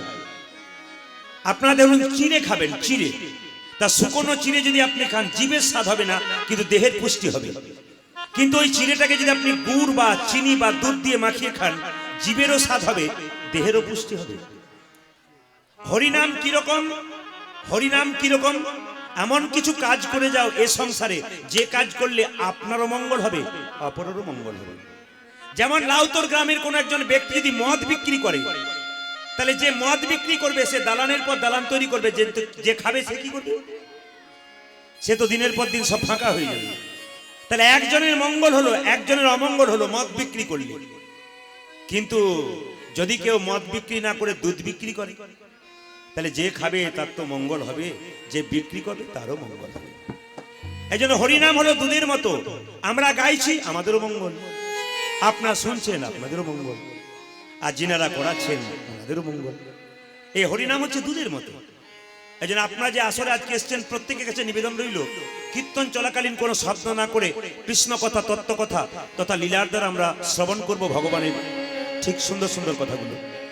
এই যে গোপীনাথ মন্দিরটাকে আপনারা দেখছেন, আমি তো প্রথম এলাম, কিন্তু সঞ্জয় বাবুর কাছে বা আপনাদের ওনাদের কর্মকর্তা যারা আছে তাদের কাছে শুনলাম একটা মাত্র দেওয়াল ছিল, জীর্ণ পড়েছিল। ভগবান সবাইকে দিয়ে সব কাজ করায় না, কৃপা কারো উপরে হয়, সেদি করতে পারে, ভগবান তাকে টেস্ট করে দেখে করতে পারে কিনা। ওনাকে স্বপ্নদাস দিলেন গোবিন্দ, ওনার কৃপা, ওনার দ্বারা এই সুন্দর একটা অনুষ্ঠান করালেন। আজকে ওনারা এত সুন্দরভাবে অনুষ্ঠানটাকে করেছেন, তার জন্য ভগবানের কাছে একবার প্রার্থনা করুন যেন ওনাদের মঙ্গল হয় এবং সঞ্জয় বাবুর মনোবল দিনের পর দিন আরো। আজকে গোপীনাথ মন্দিরের কাছে এসে আপনাদের জন্য একটা জিনিস প্রার্থনা করে যাব, আপনাদের জন্য গাড়ি বাড়ি টাকা পয়সা ধন দৌলত আমি চাইবো না। প্রত্যেকের জন্য আমি একটা জিনিস প্রার্থনা করব, প্রত্যেকটা হিন্দুর বাড়িতে একটা করে কৃষ্ণ ভক্ত সন্তানের জন্ম হোক। প্রশ্ন করবেন, প্রদীপ বাবু টাকা পয়সা গাড়ি বাড়ি চাইলেন না, কৃষ্ণ ভক্ত সন্তান চাইলেন কেন? একটাই কারণ, অনেকেই দেখবেন আমাদের কাছে দরখাস্ত জমা দেয়, না না কাগজ দিয়ে নয়, কথা দিয়ে। প্রদীপ বাবু ছেলে খেতে দেয় না, মেয়েও দেখে না, কেউ দেখে না, এই বৃদ্ধাবস্থায় যাবো কোথায় একটু বলবেন? আমি বলবো কি আর বলবো, আপনি তো নিজে থেকে সমস্যা তুলেছেন। কেন? আপনি বাচ্চা অবস্থায় বাচ্চাকে তৈরি করতে পারেন না। এই জন্য আপনাদের কাছে নিবেদন হলো, শাস্ত্রের পথে কেউ যদি চলতে চাই, ধর্মের পথে চলতে চাই, তার জীবন সুন্দর হয়। আপনারা কি ভাবেন বড় বড় বিজ্ঞানী যারা, বড় বড় পণ্ডিত যারা, তারা ভগবান ভজনা করে? খুদে পণ্ডিত যারা নিজেদেরকে মনে করে বিরাট ব্যাপার, তারা দেখবেন MA BA পাস করে বলে আমরা ভগবান ভজনা করতে চাই না। কিন্তু যারা খুব বড় পণ্ডিত মানুষ, তারা তলে তলে কৃষ্ণ ভজনা করে। আইজাক নিউটনের কথা আপনারা সবাই জানেন। আইজাক নিউটন একটা সোলার সিস্টেম তৈরি করেছিল, তার মধ্যে সৌরজগৎটাকে দেখিয়েছিল। তার একজন বন্ধু এসে প্রশ্ন করেছিল, বাহ নিউটন, তোমাকে ধন্যবাদ জানাই, তুমি গোটা সৌরজগৎটাকে একটা সোলার মধ্যে রেখেছো, দারুণ লাগছে তো। নিউটন তখন বলেছিল, ভাই ধন্যবাদ আমাকে জানিও না, ধন্যবাদ তাকে জানাও যে এত বড় সৌরজগৎটাকে তৈরি করেছে। বড় বড় বিজ্ঞানী যারা, বড় বড় জ্ঞানী যারা ভগবানকে বিশ্বাস করে তারা, আর আমরা সামান্য মানুষ হয়ে একটু কিছু হয়ে গেলেই আমরা ভগবানের ভজনা করি না। শাস্ত্র বলল, মনে কেন করো বিদ্যার গৌরব, স্মৃতি শাস্ত্র ব্যাকরণ নানা ভাষা আলোচন, বৃদ্ধি করি যশের সৌরভ। কিন্তু দেখো চিন্তা করি, যদি না ভজিলে হরি, বিদ্যা তব কেবল রৌরব। এই জন্য বলে যায় মায়েরা, কৃষ্ণ ভক্ত সন্তান চাইলাম কেন? সচিমাতা নিমাইকে বলেছিল, নিমাই তোর বাবার পিণ্ডটা দিয়াই। নিমাই বলেছিল, মা পিণ্ড দিলে কি হয়? 7 বংশোদ্ধার হয়। নিমাই সঙ্গে সঙ্গে বলেছিল, মা তুমি তো বললে পিণ্ড দিলে 7 বংশোদ্ধার হয়, কিন্তু কোন বংশে একটা কৃষ্ণ ভক্ত সন্তান জন্ম নিলে তা 7 বংশ নয়, তা 14 বংশ। আপনাদের বংশে সবাই যেন উদ্ধার হয়ে যায়, গোবিন্দের চরণ পাই, তার জন্য কৃষ্ণ ভক্ত সন্তান চাইলাম। মহাপ্রভু নিতাই চাঁদকে নিয়ে জীবের দ্বারে হরিনাম দিলেন। দাদা বলে কি, যাকে তুমি চোখে দেখবে তাকে হরিনাম দেবে। আপনারা হরিনাম করবেন, কিন্তু কথাগুলো মাথায় রাখবেন। প্রচন্ড কুয়াশা হলে সামনের লোককে দেখা যায়? জোরে বলুন হ্যাঁ না না। একটু হ্যাঁ না কিছু বলবেন, তাহলে ভালো হয়। এই যে বললেন না, খুব ভালো লেগেছে। কুয়াশা হলে সামনের লোককে চেনা যায় না, কে যাচ্ছে না যাচ্ছে। এখানে তত্ত্ব বলল, কুয়াশা থাকলে যেমন সামনের লোককে দেখা যায় না, ভেতরে যদি কারো কুয়াশা থাকে তবে সেও গোবিন্দ দেখতে পায় না। ভেতরে যদি কারো কুয়াশা থাকে তবে গোবিন্দ দেখতে পায় না। এদিকে বাংলাদেশ গেলে দেখবেন 3টে জায়গা পর পর আছে, 3টে শহর, কি? ঢাকা, খুলনা আর পাবনা। এর তত্ত্ব কি? মায়ার ঢাকা খুলনা, নইলে গোবিন্দ পাবো না। মায়েরা, মায়া কাকে বলে? আপনারা ভগবানকে দেখতে পাবেন, একটা জন্য দেখতে পান না, মায়ার জন্য। মায়া কাকে বলে? আমার ছেলে, আমার মেয়ে, আমার গাড়ি, আমার বাড়ি, আমার টাকা, আমার পয়সা, আমার আমার আমার আমার। ওটা কালো কাঁচ। কিছু কিছু গাড়ি আছে দেখবেন কালো কাঁচ, ভেতরে যারা আছে তারা বাইরের লোককে দেখতে পায়, বাইরের লোক যারা তারা ভেতরের লোককে দেখতে পায় না। ভগবান কোথায় থাকে? কালো কাঁচের ভেতরে। তিনি আমাদের দেখতে পাচ্ছেন, আমরা কিন্তু তাদেরকে দেখতে পাচ্ছি না। এই কালো কাঁচটা হচ্ছে মায়া। আর মায়া কাকা বলে? রামকৃষ্ণ দেবের বাণী। তিনি বললেন যে আগে যাচ্ছে রাম, পেছনে যাচ্ছে সীতা, শেষে যাচ্ছে লক্ষণ। বারবার লক্ষণ রামকে দেখবার চেষ্টা করছে, দেখতে পাচ্ছে না কেন? মাঝে সীতা নামক মায়াটা আছে। আপনারা ভগবানকে দেখতে পাচ্ছেন না কেন? আমরা পাচ্ছি না কেন? ওই মায়াটার জন্য। তাহলে মায়া সরানো যায় না? ঠাকুর বললেন হ্যাঁ সরানো যায়। বলে কিরকম? মায়া হচ্ছে পানা, পুকুরের পানার মতো। যে পুকুরে প্রচন্ড পানা থাকে, মায়েরা দেখবেন বাসন ধৌত করতে গেলে দেখবেন পানাগুলোকে সরিয়ে দেবেন, আবার পানা আসবে, আবার সরাবেন, আবার আসবে। কিন্তু যদি সেই পুকুরে একটা বাঁশের বেড়া দিয়ে দেওয়া হয়, আর পানা আসে না। তত্ত্ব কি বলছে? সংসার রূপী পুকুরে মায়া নামক পানাকে দূর করতে গেলে আমাদের ভক্তির বাঁশের বেড়া। তার মানে কি? এই যে ভক্তি যার কৃষ্ণ তার সর্বশাস্ত্রে কয়, ভক্তি না থাকিলে কৃষ্ণ দেখিলে কি বা হয়। গোপীনাথের মন্দিরে গিয়ে কেউ যদি মনে মনে ভাবেন এ তো পাথরের মূর্তি, এর ভেতরে পাথর আছে, এই ভাবনা চিন্তা যার আছে, সে গোপীনাথকে বিশ্বাস করতে পারবে না। আপনি দুর্গা দেখতে গেছেন, যদি মনে মনে ভাবেন ভেতরে তো বাঁশ, খড়, মাটি আর সুতো আছে, এই যদি ভাবেন তাহলে হবে না। কি বলছে? ভক্ত যদি কাই মনে কোনো বাঞ্ছা করে, ভগবানের সাধ্য নাই সেই বাঞ্ছা নাহি করে। ভক্ত ভগবানের কাছে গাড়ি বাড়ি টাকা পয়সা চায় না, কি চাই? প্রেম আর ভক্তি। এই জন্য মায়েরা মন্দিরে গিয়ে ভগবানের কাছে কিছু চাইবেন না। যে চায় সে অল্প পায়, যে চায় না সে এত পায় ভাবতেই পারে না। ভক্ত সুদামা কৃষ্ণের কাছে গিয়েছিল, এত অভাব, একবেলা খেতে পায় একবেলা খেতে পায় না। ভগবান জিজ্ঞেস করেছিল, সুদামা তুই কেমন আছিস ভাই? দারুণ দারুণ দারুণ, খুব ভালো আছি। এত অভাব, একবেলা পায় একবেলা পায় না, তবু ভগবানকে বলছে দারুণ আছি দারুণ, খুব সুন্দর আছি। মনে মনে ভাবছে তুই যে কেমন আছিস সে তো আমার জানা আছে, তোর তো খুব অভাব, তবু তুই আমাকে বলছিস আমি খুব ভালো আছি। সুদামা বলছে কৃষ্ণ যার বন্ধু হয় তার আবার অভাব কি আছে? ভগবানকে যে নিজের করে নিতে পারে তার অভাব নেই। পঞ্চপাণ্ডবের মধ্যে রাজা যুধিষ্ঠির, তিনি শান্ত ব্যক্তি ছিলেন, ভগবানকে পেয়েছিলেন। তিনি স্থির ব্যক্তি ছিলেন, তিনি ভগবানকে পেয়েছিলেন। আর শত ভাইয়ের মধ্যে দুর্যোধন, তিনি চঞ্চল ব্যক্তি ছিলেন, তিনি ভগবানকে হারালেন। এই সংসারে যে ব্যক্তি খুব চঞ্চল তার জীবনে উন্নতি হয় না, তার সংসার ঠিক স্থির হতে পারে না। এই জগতে যে মায়েরা খুব চঞ্চল, তরকারিতে দেখবে দুবার লবণ দিয়ে দেয়, বাড়ির লোকের কাছে গালাগাল খায়। স্থির মেয়ে যারা হয়, শান্ত প্রকৃতির হয়, সংসার দিনের পর দিন উঁচু দিকে যায়। এই জন্য আপনাদেরকে বলে রাখি, নারী যদি নারীর মতো হয় পুরুষকে উপরে ওঠায়, নারী যদি আনারী হয় পুরুষকে নিচে নামায়। নারী ছিল কে? চিন্তামণি, বিল্লমঙ্গলকে কৃষ্ণ চরণ পাইয়ে দিয়েছিল। নারী ছিল কে? পদ্মাবতী, যিনি জয়দেবকে গোবিন্দ চরণ পাইয়ে দিয়েছিলেন। নারী ছিল কে? বিষ্ণুপ্রিয়া, যিনি মহাপ্রভুকে সন্ন্যাসের পরে গোবিন্দের দিকে ধাইয়ে দিয়েছিলেন। এরকম নারী হনুমা। নারী যদি আনারী হয় তবে তার স্বামী নিচের দিকে নেমে যায়, আর নারী যদি নারীর মতো হয় তবে পুরুষ উপর দিকে উঠে যায়। আপনি এইরকম নারী হন যেন আপনার স্বামী অনেক উঁচু দিকে উঠে যায়। আপনি আনারী হলে আপনার স্বামী নিচের দিকে নেমে যাবে, আপনাদের আর ধর্মকর্ম কোনদিন হবে না। এই জন্য নিতাই চাঁদ জীবের দ্বারে হরিনাম দিচ্ছেন। আচ্ছা বলুন তো সবাই, মহাপ্রভু যখন কীর্তন করতেন হাতগুলো নিচে থাকতো না উঁচুতে থাকতো? জোরে বলুন। আচ্ছা একবার উঁচুতে করা যাবে? একবার উঁচুতে করা যাবে? হ্যাঁ, বাহ। এই যে অ্যান্টেনা তুলুন, অ্যান্টেনা তুলুন, কাজ আছে। দাঁড়ান দাঁড়ান দাঁড়ান, আপনারা সবাই তুলেছেন, আপনারা সবাই তুলেছেন। দু চারজন এমনি করে দেখছেন যে কত লোক হয়েছে, কাল পেপারে দিতে হবে। ওনারা দেখছেন আর কি কত লোক হয়েছে, মানে বাংলা বোঝে না, দেখে সবাই তুলছে। দেখবেন দু চারজন সুপারির মতো থাকে, ভেতরেও রস নাই বাইরেও রস নাই। এই জন্য আপনাদেরকে বলি, যদি কেউ হাত না তোলেন তবে আপনার বাচ্চা কিন্তু দেখছে বাবা আমার। যদি এখানে বাচ্চা না থাকে বাবা দেখবে কোনোদিন, বাচ্চা দেখবে বাবাকে কেমন হাত তুলছে। এই জন্য সবাই একবার প্রেম সে হাত তুলুন। নিতাই গৌর হরি বল। আচ্ছা বেশ বেশ, এদিকে এদিকে। আচ্ছা শব্দ না, বেশ। এই যে হাতটা মহাপ্রভু তুলেছিল, তো একজন ভক্ত জিজ্ঞেস করছে, ঠাকুর তুমি যে হাতটা তুলেছো তোমার হাতে ব্যথা হয় না? বলছে ব্যথা আবার হয় না। বলে তাহলে নামাও। বলছে কি করে নামাবো, তোরা তুলছিস না ওই জন্য নামাচ্ছি না। আচ্ছা প্রভু এই দেখো আমরা তুলে দিলাম, এইবার নামাও। বলে না না, তোদের পেছনে যারা আছে, আপনাদের বলি নেই কিন্তু, বলছে তোদের পেছনে যারা আছে তারা তুলবে না, এই জন্য হাতটা তুলে আছি। আসলে পেছনে বলতে ওদেরকে বলেনি। কোন পেছনে? তোদের পরে যারা জন্ম নেবে তারা তো আমার হাত তোলা না থাকলে তুলবে না, ওই জন্য আমি জন্ম জন্মান্তর ধরে হাত। হরি হরি বল, হরি হরি বল। মহাপ্রভু আমার আপনার জন্য নয়, জন্ম জন্মান্তর সকলের জন্য। এইদিকে আরো কথা কি, আমরা হাত তুলি কখন? রাস্তা দিয়ে টোটো পেরিয়ে গেল, ও দাদা বাজারে যাবার তো হবে। আর হাত তুলি কখন? যখন কেউ জলে ডুবে যায় তখন দেখবেন হাত এরকম এরকম করে না ওঠার জন্য। আর হাত তুলি কখন?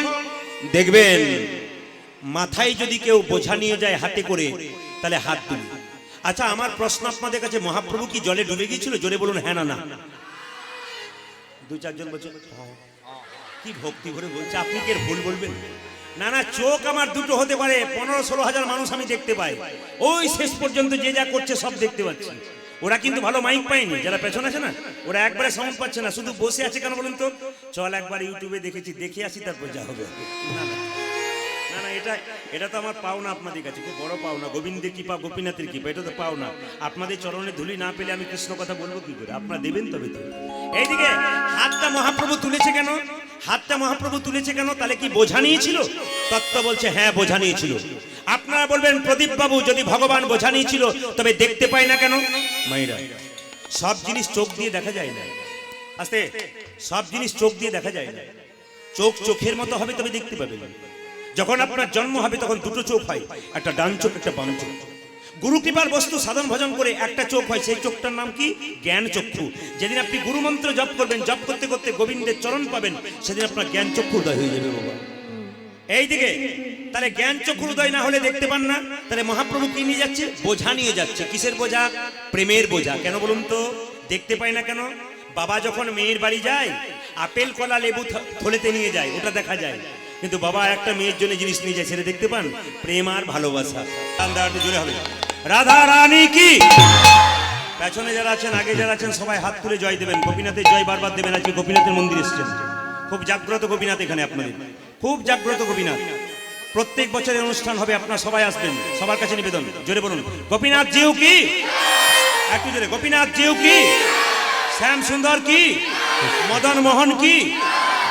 মুকুন্দ সরকার বাড়ি ফিরে এলো, কণ্ঠে নিল তুলসীর মালা। হরে কৃষ্ণ। আপনারা যারা যারা তুলসীর মালা নিয়েছেন একটু হাত তুলবেন তো, কারা কারা মালা নিয়েছেন? বাহ, খুশি হলাম।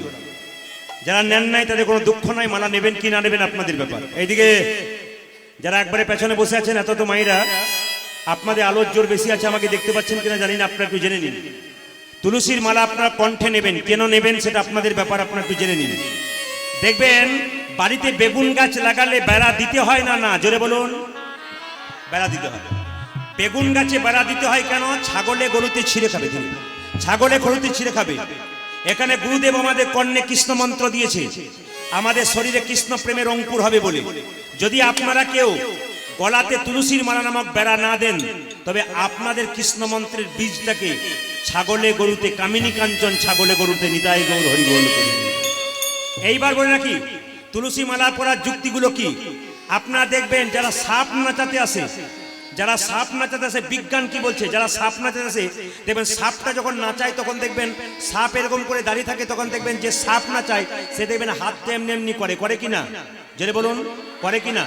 তখন দেখবেন সাপ জোরে ছবল মারতে যায় কিন্তু মারতে পারে না। কেন মারতে পারে না? ওইটাই দেখার বিষয় আপনাদের। কি সাপ যখন ছবল মারতে যায় তখন দেখবেন মারতে গিয়ে মুখটা বিকিয়ে দেয়। কেন বিকিয়ে দেয়? একটাই কারণ, যিনি সাপ নাচাচ্ছেন তার হাতটার দিকে লক্ষ্য করবেন, তার হাতে দেখবেন একটা বেল্ট বাঁধা আছে। কিসের বেল্ট বাঁধা আছে বাবা? তুলসী মালার বেল্ট বাঁধা আছে। যেখানে তুলসীর মালা থাকে সেখানে সাপ তাকে কাটতে পারে না। যেখানে তুলসীর মালা থাকে তার একটা তত্ত্ব আছে কি, বিজ্ঞান বলছে সব গাছে বজ্রপাত হয়, তুলসী গাছে বজ্রপাত হয় না। তাই তুলসীর মালা কণ্ঠে নিয়ে রাস্তা দিয়ে পেরিয়ে গেলে হাজার দিকে বজ্রপাত হবে, কিন্তু আপনার মাথায় কোনোদিন বজ্রপাত হবে না। এটা বিজ্ঞান বলল। ধর্ম কি বলল? এখান থেকে কলকাতা গেলেন ট্রেনে, আপনি আস্তে আস্তে মরে গেলেন। হঠাৎ আপনি যখন মরে গেলেন, আমরা ট্রেনে কীর্তন করতে যাচ্ছিলাম, বললাম কোথাকার কে ট্রেন থেকে ফেলে দে। কিন্তু যদি আপনার কণ্ঠে একটা তুলসীর মালা থাকে, কি বলবো? ওরে এ আর কেউ নয়, একজন কৃষ্ণ ভক্ত বটে, একে যেখানে সেখানে ফেলে দিস না, একটা স্টেশনে নামিয়ে দে। কোন সাধুগুরু বৈষ্ণবের কৃপা হলে দেহটা সৎকার করে দেওয়ার ব্যবস্থা করে দেবে। আর তুলসীর মালা পরবেন কেন?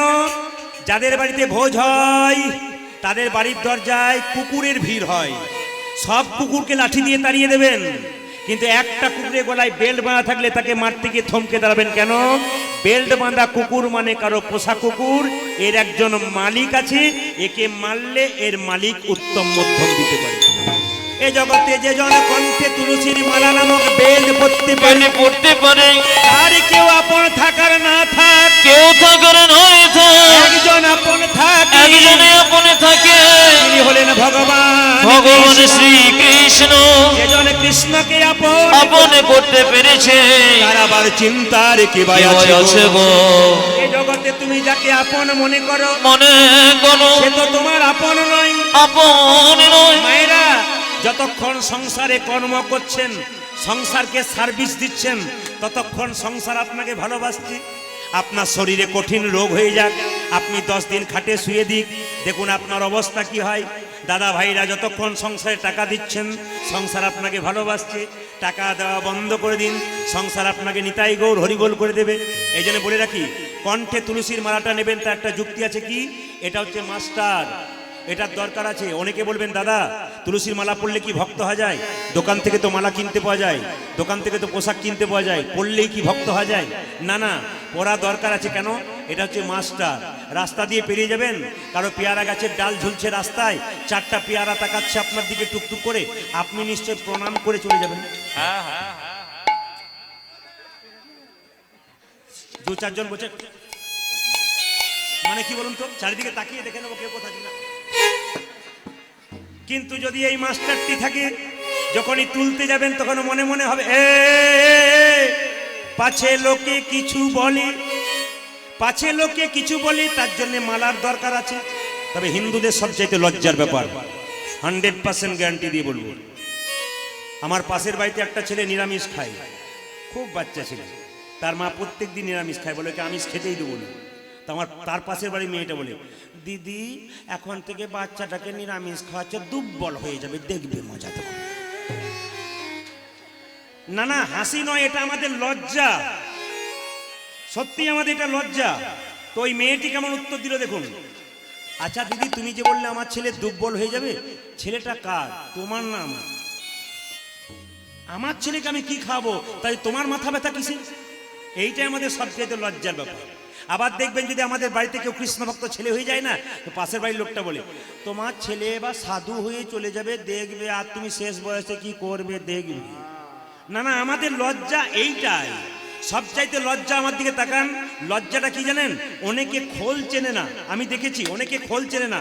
অনেক কমিটির কাছে গান গাইতে গেছি, যখন একটু দেরি হয়ে গেছে না, তখন দু চারজন বলছে, দাদা আপনি পরে যাবেন, আগে ঢোল দুটোকে পাঠিয়ে দিন। দেখুন তাহলে কিরকম লজ্জার ব্যাপার, বলছে আগে ঢোল দুটোকে পাঠিয়ে দিন। আর একটা প্রমাণ দিয়ে দিই, এইদিকে আগে আমি যখন প্রচন্ড গান করতাম, তখন কিন্তু আমার গাড়ি ছিল না মা, তখন আমি বাসে করে গান করতাম। তো বাসে যখন গান করতে যাচ্ছি এক জায়গা থেকে অন্য জায়গা, একজন স্কুলের শিক্ষক, খুব শিক্ষিত মানুষ আমার পাশে দাঁড়িয়ে আছে, আর ইনি খোলটা নিয়ে আমার সামনে দাঁড়িয়ে আছে, কেউ সিট পায় নাই, ও পায় নাই, আমিও পাই নাই। হঠাৎ যখন গাড়িটা ব্রেক দিচ্ছে, খোলটা ওর গায়ে ঠিকেছে, আর সঙ্গে সঙ্গে বলছে, দাদা, ভাবটা দেখুন, ও দাদা। আমি বললাম কি হয়েছে, কি হয়েছে দাদা? বলছে ঢোলটা শান্ত। বললাম দাদা এটা ঢোল নয়, এটা খোল। সে যাই হোক, রাত জেগে গান করবেন আর ঢোলটা নিয়ে আমার গায়ে ঢেলে পড়বেন। আমি বললাম দাদা এটাকে ঢোল বললেন তো, এই ঢোল একদিন আপনার কাজে লাগবে। ও ভাবছে আমার বিয়েতে লাগবে, বলছে বলছে আমার তো বিয়ে হয়ে গেছে। বললাম এ বিয়েতে নয়, কোন বিয়েতে? বলো হরি বলো হরি। আবার আবার আবার দেখবেন, আস্তে, আবার দেখবেন দরজাতে আমরা কি লিখি, সুস্বাগতম নাকি পিতৃমাতৃ ভবন। হুগলি জেলায় গান করতে যায় প্রায় বাড়িতে, ওখানে কিন্তু কমিটির গান খুব কম হয়, বাড়ি বাড়ি গান হয়, সবাই বাড়ি বাড়ি করে, 4টা 5টা করে দল, একজনই করে। ওদের মহত্ব দেখুন, মেদিনীপুরে প্রত্যেকটা বাড়ি বাড়ি গান, এই যে গানগুলো আপনারা শুনতে পাচ্ছেন না, কমিটির গান খুব কম, সব বাড়ি বাড়ি। একজন ভক্ত একাই 10,000 মানুষকে খাওয়ায়, আপনি অবাক হয়ে যাবেন, 5-7 রকম ব্যঞ্জন 10,000 মানুষকে খাওয়ায়, আর 2-4টা করে গান করায়, 2-4 পালা গান করায়, লক্ষ্য করুন আপনারা। তো আমরা যখন ওই জায়গাতে যাই, সুন্দর করে লেখা থাকে গোপালের সংসার, ভগবানের সংসার, কৃষ্ণের সংসার। আমরা কত সভ্য লোক দেখুন, প্রথমে লিখলাম পিতৃমাতৃ ভবন, তারপরে লিখলাম সুস্বাগতম, ইংরাজি শিখলাম, লিখলাম ওয়েলকাম, আরো ভদ্র হলাম, লিখলাম কুকুর হইতে সাবধান। লিখি লিখি না আমরা কুকুর হইতে সাবধান। এই জন্য আমার মনে পড়ে একবার ছোটবেলায় আমি কলকাতা গিয়েছিলাম বেড়াতে একজনের সঙ্গে, এই যে দেখেন বেড়াতে গিয়েছিলাম, তখনকার কলকাতা ক্লাস 7-এ পড়ি। কলকাতা খুব সুন্দর, এত এত সুন্দর নয়, রঙিন রঙিন বাড়ি, সঙ্গে সঙ্গে আমি বললাম এত সুন্দর বাড়ি, কিন্তু দরজায় লেখা আছে সাবধান ভেতরে কুকুর। বললাম দাদা ভেতরে যারা আছে তারা সবাই কুকুর? চুপ চুপ। বলে কেন? একটি কুকুর, বাকি সব মানুষ। ওদের বাড়িতে বৈষ্ণব ঢুকতে পারবে না কেন বলুন তো? কুকুরের ভয়। ওদের বাড়িতে ভিখারি ঢুকতে পারবে না, কুকুরের ভয়।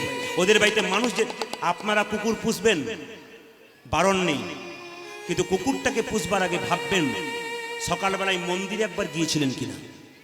কুকুরটাকে পুষবার আগে আপনি ভাববেন সকালবেলায় মা বাবা এক কাপ চা পেয়েছি কিনা, এ কথা চিন্তা করবেন, তবে আপনার কুকুর পোষা সার্থক হবে, নইলে আপনার জীবন বেকার হয়ে যাবে। তো মুকুন্দ সরকার বাড়িতে গিয়ে কি করলো, কণ্ঠে তুলসীর মালা নিল। তবে একটা কথা বলি, যারা যারা তুলসীর মালা নিয়েছেন একটু হাত তুলবেন, তারা সবাই নিরামিষ খান তো? হাত তুলুন তো কে কে নিরামিষ খায়। এই দেখুন এতক্ষণ আগে যতগুলো তুলেছিল না সব বললো আর বলবেন না, ওটা তো জানা নাই, সপ্তাহে একদিন না হলে তো চলেই না, অনেকে ভাবছে। কিন্তু একটা কথা বলে রাখি, তুলসীর মালা পরবেন। এক জায়গাতে একজন আমাকে বলেছিল, দাদা এখন তুলসীর মালা পরলে নিরামিষ খেতে হয় না। বললাম কেন? এখন তুলসী মালা সিস্টেম চেঞ্জ। আমি সিস্টেম চেঞ্জ মানে? বলছে এখন প্যাঁচ সিস্টেম তুলসীর মালা। আমরা বুঝতে পারলাম না। বলছে রাত্রিবেলায় বিয়ে বাড়িতে নিমন্ত্রণ আছে, সবাই যাচ্ছে, আমি যাবো না, প্যাঁচ খুলে দিলাম। আবার সকালবেলায় প্যাঁচ লাগিয়ে দিলাম। পেঁয়াজ পড়ার লাগা করলে নিতাই গৌর হরিবল হয়ে যাবে। যেরকম রাধা রানী কি, জয়।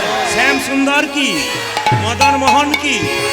ও ভাইরা, মুকুন্দ সরকার বিরাট বড় একটা মন্দির তৈরি করতে পারলো না। একটা কাঠ কি করলো, চার চালা দিয়ে, খড় দিয়ে, বাঁশের খুঁটি দিয়ে একটা মন্দির তৈরি করলো। সেই সময়কার বাংলার নবাব হুসেন শাহ তাকে দেখা করতে এলো, চিকিৎসা করানোর জন্য ফকির সেজে এলো। মুকুন্দ সরকার তখন মন্দিরে বসে সকালবেলায় গাইছে, আপনারা উলুধ্ব হয়ে দেবেন। আপনারাও বলবেন, হে গোবিন্দ, সোনার মন্দির তৈরি করতে পারবো না, মন মন্দিরে ভগবানকে রাখবো। আসুন আমি যতটা তত্ত্বে যাই, আপনারা এক এক করে নিয়ে নিন, জীবন সুন্দর হয়ে যাবে। মুকুন্দ সরকার স্ত্রীর গর্ভে এলো সন্তান। আপনাদেরকে বলে যায়, মেয়েদের পেটে বাচ্চা এলে, আজকে রবীন্দ্রনাথের জন্ম, এই যে আজকে রবীন্দ্রনাথের জন্ম হচ্ছে না কেন? আজকে কেন বিবেকানন্দের মতো ছেলে জন্ম নিচ্ছে না? আজকে কেন নজরুলের মতো ছেলে জন্ম নিচ্ছে না? আজ কেন বিদ্যাসাগরের মতো ছেলে জন্ম নিচ্ছে না? আজকে অনুকূল ঠাকুর একটা সুন্দর কথা বলেছেন, লক্ষ্য করুন। এরোপ্লেন আকাশে ওড়ে, সব জায়গায় নামে, যেখানে প্ল্যাটফর্ম থাকে সেখানে নামে। মহাপুরুষের আত্মা সব জায়গায় ঘুরে বেড়াচ্ছে, নামতে পারছে না কেন? মায়েদের প্ল্যাটফর্ম ভালো নেই। না, এগুলো শুনতে হবে আপনাদের। এই প্ল্যাটফর্মটা ভালো করবেন কি করে? মেয়েদের পেটে যখন বাচ্চা থাকে, অনুকূল ঠাকুর বললেন, প্রত্যেকদিন স্নান করে শ্রীমদ্ ভাগবত গীতার 2-4 লাইন করে পড়বেন। যদি পড়তে না পারেন, মাথায় ঠেকাবেন। কৃষ্ণ ভক্ত সন্তানের মা হবেন আপনি তুলসী মন্দিরে 1 ঘটি করে জল দেবেন, কৃষ্ণ ভক্ত সন্তানের মা হবেন। আপনার পেটে বাচ্চা থাকবে, মন্দিরে ভক্তি ভরে প্রণাম করে বলবেন, হে কৃষ্ণ, আমাকে ভক্ত সন্তান দাও। ভক্তি ভরে বলবেন, আপনার সন্তান তো কৃষ্ণ ভক্ত হবে। আমি আগেই বলেছি, ভক্ত যদি কাই মনে কোনো বাঞ্ছা করে, ভগবানের সাধ্য নাই করে, তার বাঞ্ছা নাই করে। আপনাদের বলে যাই, এই যে আমার হাতে গীতাটা রয়েছে, এই গীতাটার দিকে সবাই তাকান। আমি গীতার কথা আসলে অনেক বলেছি, একটা নতুন কথা বলে যাবো, মন দিয়ে শুনবেন। একবারে সবাই শুনে নেবেন, নতুন করে মন দিয়ে শুনবেন। এই গীতাটা আপনারা সঙ্গে রাখবেন, বিপদকালে কাজে লাগবে। গাড়ি অ্যাক্সিডেন্টের কথা আপনারা শুনেছেন, সব কিছুই শুনেছেন। আজ একটা নতুন কথা শোনায়, এই গীতার পরিবর্তন কেন? 10 দিন আগে ফোন করে আমাদের তত্ত্ব দেয়। কি তত্ত্ব দেয়? মানুষ শিখে যায়, তত্ত্ব দেয়। একজন ভদ্রলোক ফোন করে বলছে, প্রদীপ বাবু, বলে কি, আপনি 3 বছর আগে আলিপুর দুয়ারে গান করতে গিয়েছিলেন না? বললাম হ্যাঁ। ঠিক, কি হয়েছে দাদা? সেদিন একটা গীতা আমাকে দিয়েছেন, আপনার মনে আছে? আমি কত মানুষ আছে, কতজনকে দিচ্ছি, আমি কি করে বুঝবো? না, আমারটা একটু অবাক ব্যাপার, আপনার মনে থাকার কথা। বলে কিরকম? আলিপুর দুয়ারে যখন গান করতে গেছি, ওখানে দেখলাম একটা ছেলে একটা মেয়ে, মানে প্রচুর মানুষ আপনাদের মতো কীর্তন শুনছে। সামনের বেঞ্চে যেমন দাদা ভাইরা দিদিরা বসে আছেন, ওই সামনের বেঞ্চে একটা নতুন মেয়ে, নতুন ছেলে, কলেজে পড়াশোনা করতে করতে বিয়ে করেছে। আসতে এইদিকে দেখে, ওরা হানিমুন করতে এসছে কোথায়? আলিপুর দুয়ার। তো কীর্তন হচ্ছিল ওখানে, ওরা দুজনে কীর্তন শুনতে এসছে ইউটিউবে শোনার পর। শুনতে বসেছে, যখন কমিটির ছেলেরা বলল, দাদা আপনাকে 2000 গীতা দেওয়া হলো, এই গীতা আপনার হাত থেকে সবাইকে দিয়ে দেবেন শেষে। তো গীতা দিয়েছিল, ছোট ছোট নয়, বড় বড় গীতা। তো সবাইকে গীতা দিলাম। ওরা যখন দুজন ভক্তি করে শুনছিল, স্বামী স্ত্রীকে ডাকলাম, এদিকে এলো। কি বলছেন দাদা? বলছিলাম কি, এই গীতাটা রাখো। সেটা বলছে, আমাদের নতুন বিয়ে হয়েছে, গীতা পড়ার সময় নেই, তো আপনি এক কাজ করুন দাদা, এই গীতাটা অন্য বয়স্ককে দিয়ে দিন, কাজে লেগে যাবে। আমার না, আমি তোমাকেই দেবো। বলে আমাকে কেন দেবেন? আরে বাবা, এই গীতাটা নিয়ে গেলে তোমার জীবনে যেদিন দুঃসময় আসবে, খুব ভালো করে লক্ষ্য করবে, তোমার জীবনে যখন, আমি সেটাকে বলেছিলাম, তোমার জীবনে দুঃসময় যখন আসবে, আস্তে আস্তে তোমার জীবনে খারাপ সময় যখন আসবে, তখন এই গীতাটা তুমি পড়বে, দেখবে এই গীতাটা তোমার কাজে লেগে যাবে।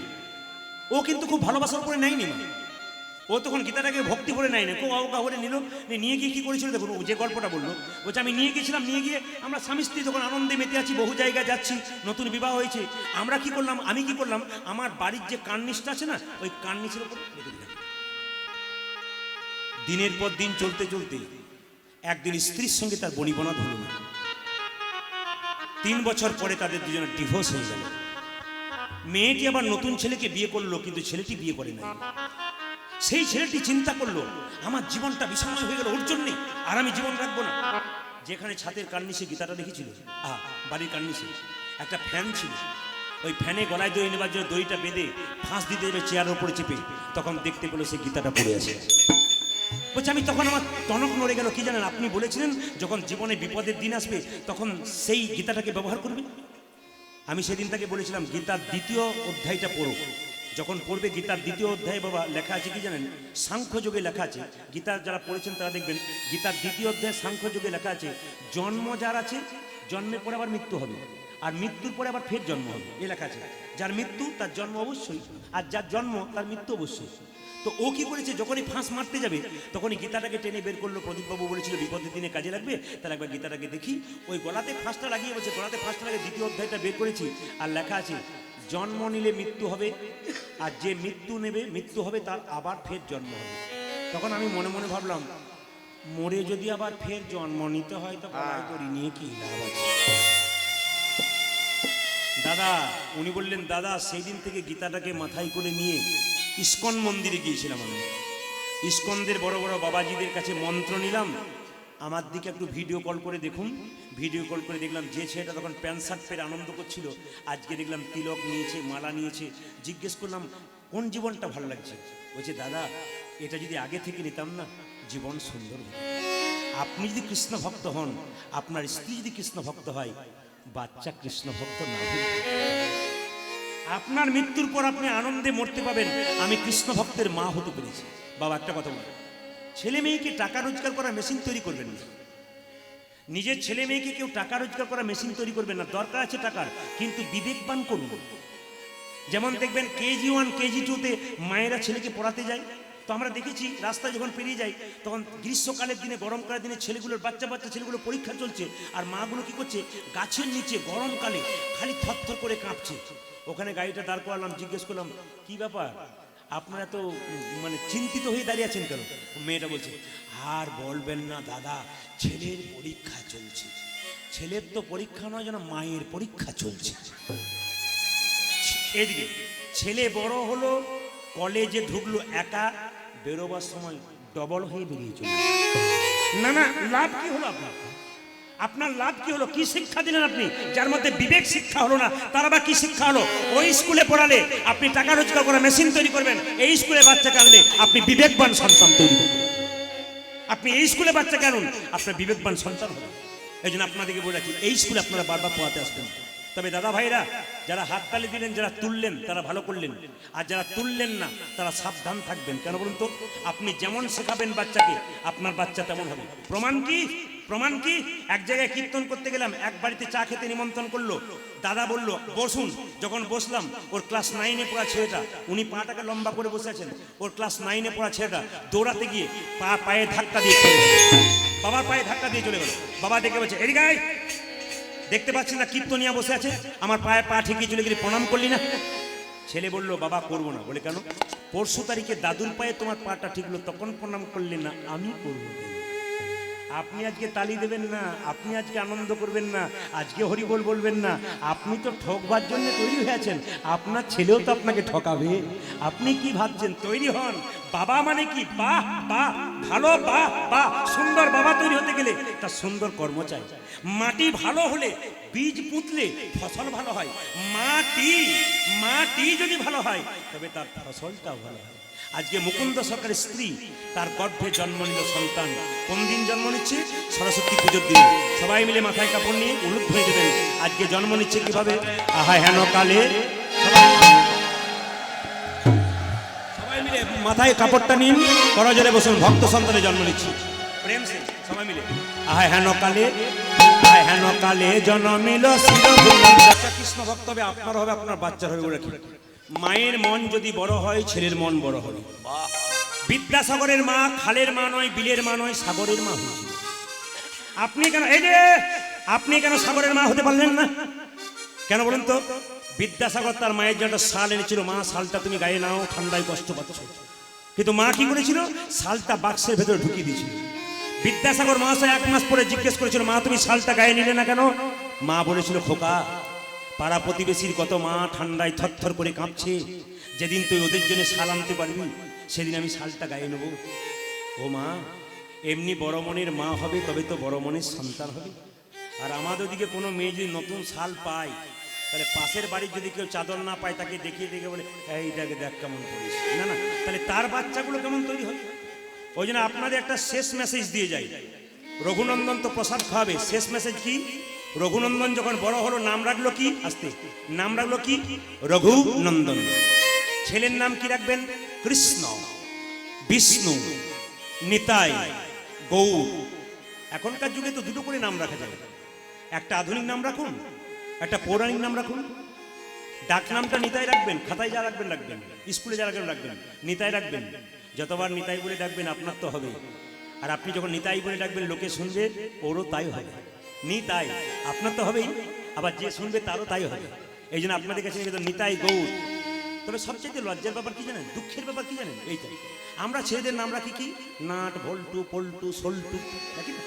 আবার অনেকে নাম রাখে পাপাই, মানে যত পাপ আছে সব আমার ঘরে যায়। আবার সব জায়গায় আরো দুঃখ কি লাগে, মেয়েদের নাম দেখবেন, আমি দেখেছি পেটে বাচ্চা থাকে, তখন আমার পাড়াতে বলে, এই খোকি তোর পেটে বাচ্চা আছে, মেয়ে হলে নাম রাখবো সুইটি নাইলে বিউটি। আচ্ছা না আমি মেনে নিলাম বাচ্চা ছেলের নাম বিউটি সুইটি মানালো। ও যখন 50 বছর বয়স হবে, 60 বছর বয়স হবে, তখন বিউটি আর থাকবে, সুইটি আর থাকবে না। এগুলো যুক্তির কথা নয়, এটা হিসাবের কথা, থাকবে কি? তবে একটা কথা বলি, রাধে রঘুনন্দন বড় হলো আর গাইতে লাগলো, সবাই গাইবেন। রঘুনন্দন বড় হয়ে গাইছে, ভক্ত সন্তান কি গাইছে, কৃষ্ণ কেশব।